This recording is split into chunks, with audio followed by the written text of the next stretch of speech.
Welcome back. You're watching HFO-TV, co-sponsored by AMF Capital, the Baljanik Law Firm, the Butler Exchange Group, and the construction firm J.R. Johnson. All right, welcome back to HFO-TV. I'm Greg Frick, partner at HFO Investment Real Estate. Today we're lucky enough to have with us Scott Bailey, Washington State Regional Economist who kind of specializes in Southwest Washington. Scott, thank you for taking the time to meet with us today. Meet via electronic, in the world of COVID, we are socially distancing. So someday we'll meet face to face again like we used to. So, well, it's been quite an interesting year, 2020. I mean, I'm going to go out there and say I'm getting pretty old. You can see this tops them all. Yes. This is extraordinary in so many different ways. And the book just keeps getting written. It's just one thing after another. I mean, just last week we were in the middle of air you couldn't breathe because of all the smoke in Oregon and Washington. So yeah. Well, let's talk a little bit about kind of where the economy was south. And again, in our audience is a lot of property owners, multifamily housing providers. So there's kind of a bent on housing is kind of, which again goes hand in hand with job growth and job creation. Kind of how bad did it get? And, is there some differentiation between maybe Southwest Washington and Clark County than what you're seeing in the rest of the state? Or kind of what's your take on where that is? My take is that we're right around average. Okay. Okay, so here's my attempt at humor. So yeah, we're in the age of COVID. Will the world end in fire or ice? Well, here's the fire. This is actually Indonesia, but it could have been Brazil, it could have been Siberia, it could have been Oregon or California. We're in a climate crisis. That's right. Again, as a property owner, something you have to start to factor in. Or will it end in ice? You can see that's the Greenland ice cap that has finally given up the ghost and thrown a bunch of icebergs out there. And then finally, the persistent racism that, again, we're grappling with and have for hundreds of years in this country. So this is just a slide that compares average wage by race ethnicity. So that 100% is the average for all workers. Okay. There's for Caucasians, slightly higher and trending slightly up. That's African Americans, and I'm going to throw all those up there. And except for Asian Americans, which is a really broad category, it's been persistently 70, 80% of the average. Now, is this state of Washington or is this? This is Clark County. Clark County. But yeah. I don't think other areas look that much different. Right. So I'm going to go through and start with, here's the unemployment rate, comparing February before things went down the tubes, April, which was the trough, and where we are now. And I want to remind you that the Bureau of Labor Statistics said there was flaws in how the questionnaires were answered in April, so that this official rate was probably too low by about 5 percentage points. Right. So we were probably around 20%. Scott, does Clark County typically run a little higher on unemployment than the state of Washington? Is that, or has that just been something in the short term? The unemployment rate is not a very precise measure, and I'll just leave it at that. Okay. I think that Clark should really mirror Portland and the state. Got it. Okay. And I look at those numbers and scratch my head when I don't have the slide up here, but if you look at job growth coming out of the recession, we topped the state.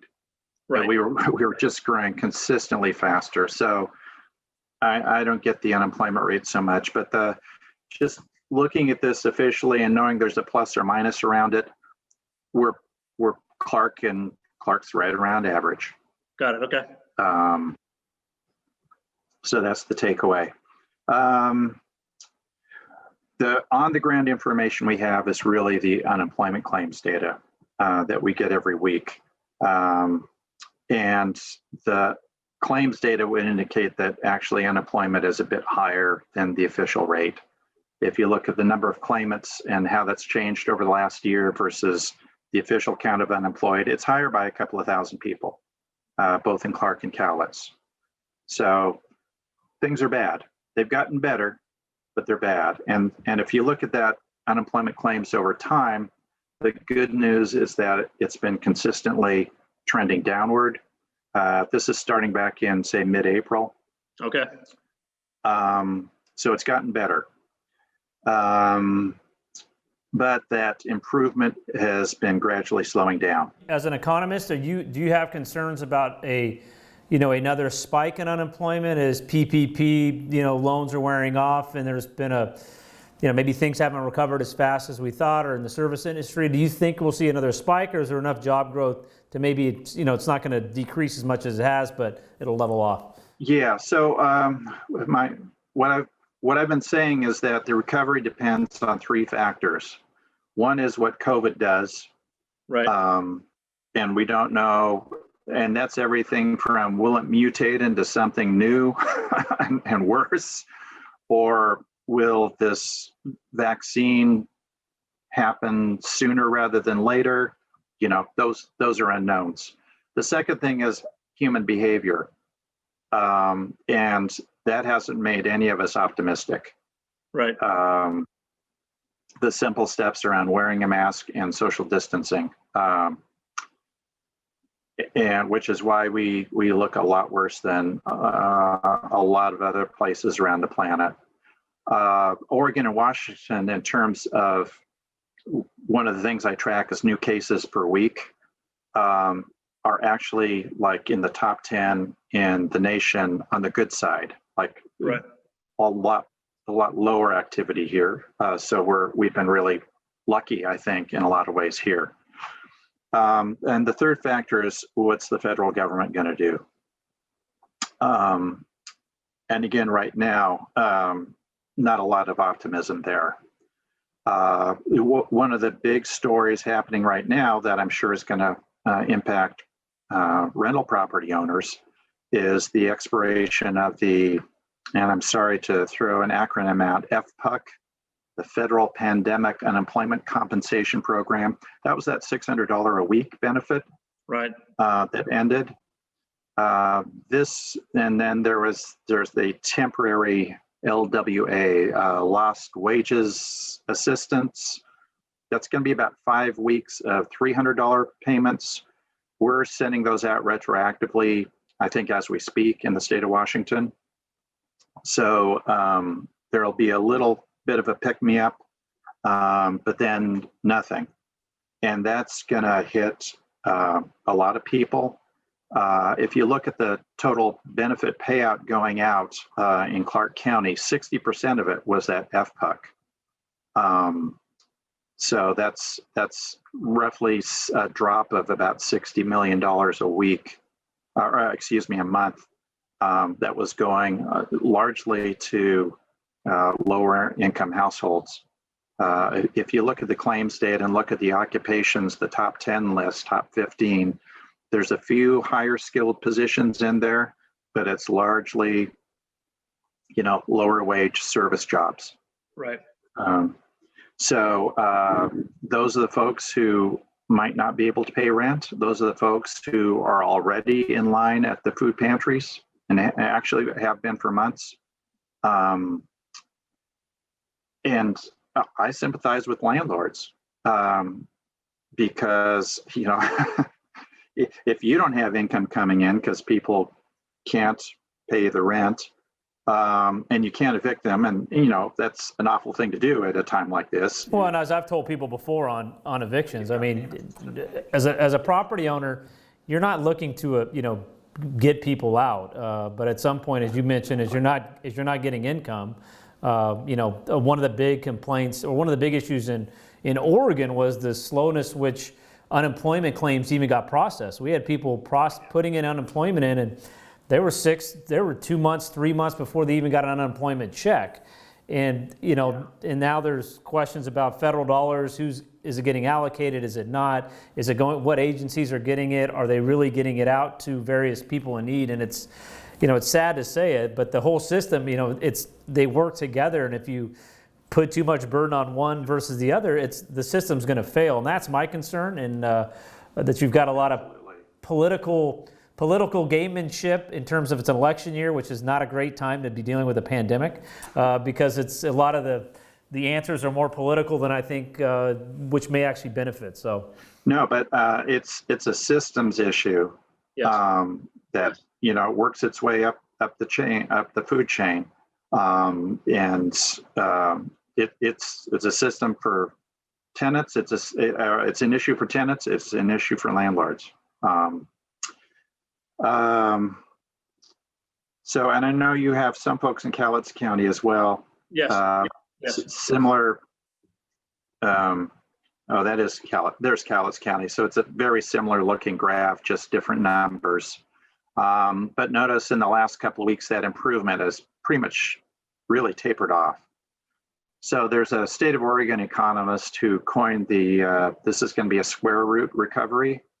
If you remember math class and the square root goes down, like in April, yep, and it comes back up, but only partially up, and then slowly recovers.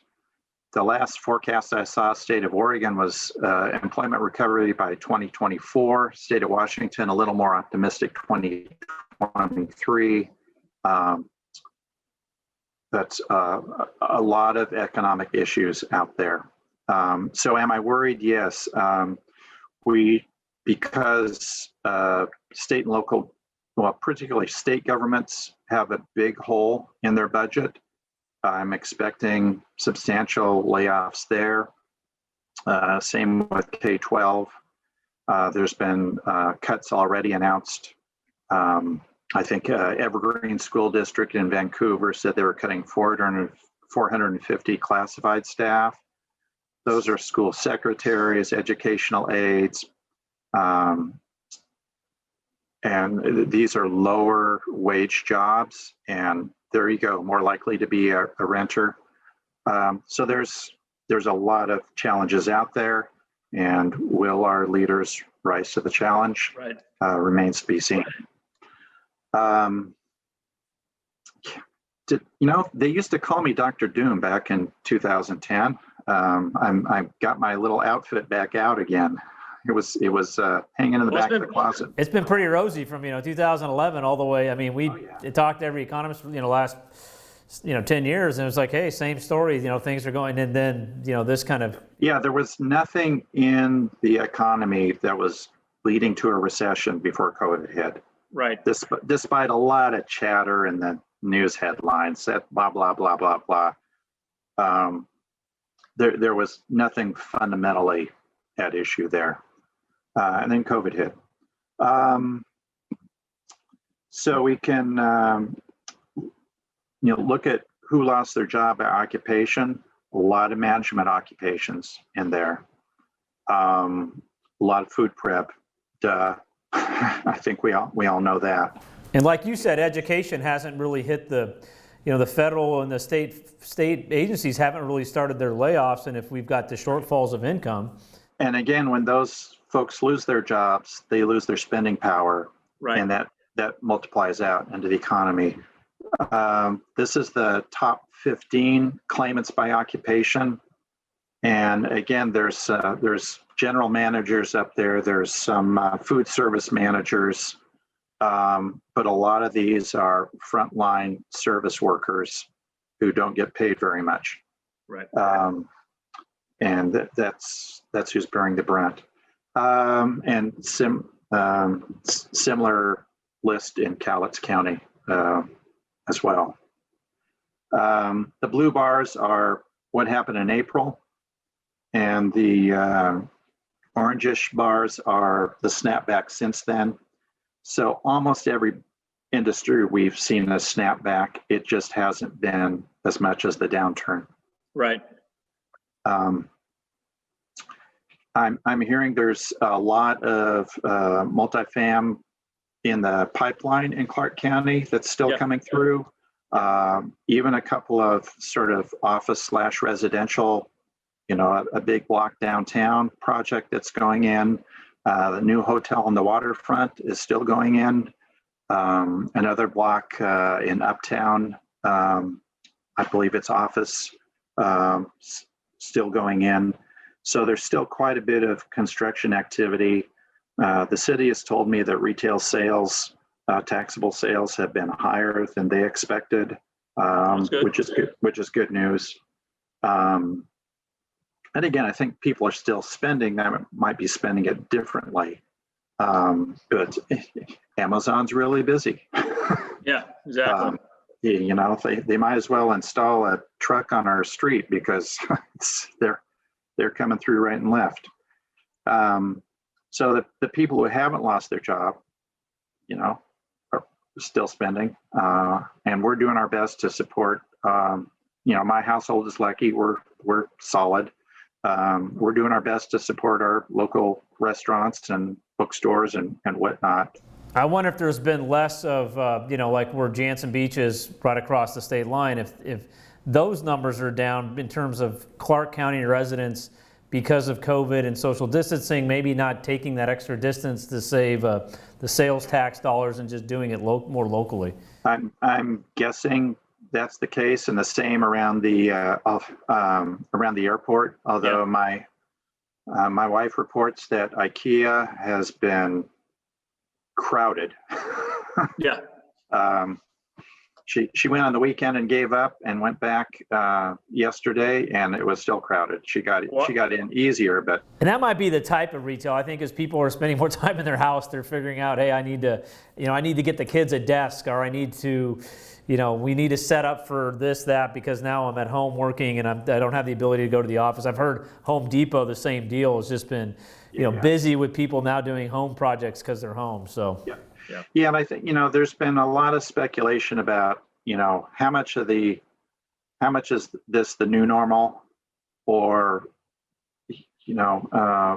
when COVID finally goes away for whatever reason, will we go back to what we were doing before? And my answer to a lot of that is it's going to be interesting. Because we've seen everything from, I think, for particularly for professional type jobs, everybody got on Zoom or whatever, and it was kind of an adventure at first, and we were making it work, and then it got more challenging. And at the same time, you have REI up in Seattle saying, we're not going to even open our new headquarters. Right. So that's the extreme of are we going back? And we're probably, people are slow to change, I think. So I think there'll probably be some change to more teleworking, but maybe not as much as we thought in, say, May. That person-to-person thing really, I think, is important socially, and it's important. Kicking around ideas informally, I think, is a really important part of work, and not to mention, bringing new people in and really integrating them into the company and the culture is just a lot easier in person. So there's those kind of factors. I think retail, we know retail was already kind of in a downward spiral with online and with all the changes. And this probably accelerated that. And so that, I think, is more of a, will there be a bit of a snapback when we can go out and shop more easily again? Probably, but we probably saw a faster, a more accelerated decline in in-person retail. Yeah, and I've told people from our, again, we don't, we do a multifamily, but in the retail sector and even, like higher education, I think some of the things fundamentally that were going to happen, this just sped it up. Now, there will be some things that will, fundamentally change. But like you said, I think, people underestimated the collaboration issues of working together. And just like you said, the social component. I mean, that's, we've got employees talking about wanting to come back into the office, collaborating, but it's also just to connect. And I think for certain industries, that's vitally important. I think some that, where you're off independently, maybe that's different. So it's going to be interesting as to what ones come up. I'm curious on the human behavior, long term, what are the changes? I mean, at what point do, older Americans, do they feel like they want to go to events and things like that? Or is there, even with the vaccine out there, that's the part I don't know. And that's, and we talk about a multifamily. Are you looking at different designs for housing? Is a community workout room still something that people are desiring, or is it? And so again, it's hard to tell. That's a great question to raise. I think it's important to note, some people are railing against the government for ordering us how to behave. The restaurant layoffs started before the government orders came down. Oh, yeah. People said, I don't want to be in that, or enough said, I don't want to be in that environment. That so even when government changes things, a certain amount of people are not going to come back. Yeah, there's going to be a lot of that. I think education will come back because people are going to assess the quality of online education and go, oh my God, no, get us back into a classroom. Especially I think on the youngers, for sure. It's higher education is going to be interesting. I've had conversations with that. I think you're going to have the desire to get back. I'm wondering about some of the maybe not as well funded higher education schools where, we'll just see they've been kind of in a balancing act anyway for a while. So again, as we said, I think a lot of the things that were fundamentally maybe need to be adjusted, this has kind of fast tracked it. So we'll see some of the restaurants that were hurting before, this just kind of maybe exasperated them to closing sooner than they, a fair number of the small business closures were folks who were already on the edge and it just sped it up. But a worry and why I think the recovery will be slow is that there are businesses that are going to go under that were perfectly healthy. Yeah. And that's people losing their savings, their capital, and that's money that might have been invested in another business venture now won't be. And so I think there will be a real lapse for a while in terms of folks who have the savings and capital ready to go to jump in and start a new business, because there's been that folks who have lost their savings, small business people. So I worry that we're going to have a lot of empty storefronts. That's going to take a while to recover. And again, could we do policies that would speed that up? Could we do policies that would help prevent closures? Oh yeah, I think we could do a lot more than what we're doing now. But it's tough to do that, and as I tell people, it's a tough time to do it in an election year.